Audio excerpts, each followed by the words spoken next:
জামাত ইসলামীর পক্ষ থেকে আমাদের দলের সম্মানিত নায়েবে আমির ডাক্তার সৈয়দ মীর বশির আমি মিয়া গোলাম পরোয়ার গুরুত্বপূর্ণ বিষয়ে আলোচনা হয়েছে।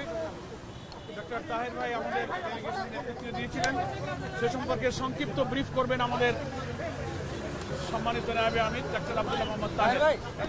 আপনারা মূলত কি বলেছেন একটু বললেই হবে। সম্মানিত সাংবাদিকবৃন্দ, আসসালামু আলাইকুম। আপনারা একটু সেট হলে বোধহয় পুরোটা কভার করেন। আরেকটু আপনারা জানেন যে জাতিসংঘের মহাসচিব বাংলাদেশ সফর করছে এবং উনি গতকাল রোহিঙ্গা অ্যাপ্লিকেশন আজকে আমাদের কনসেনসাস কমিটি যেটা আছে তার সাথে এবং বাংলাদেশের নেতৃস্থানীয় রাজনৈতিক দলগুলোর সাথে বসেছেন। সেখানে আমরা সংস্কারের ব্যাপারে কথা বলেছি, একটা ফেয়ার নির্বাচনের ব্যাপারে আমরা কথা বলেছি,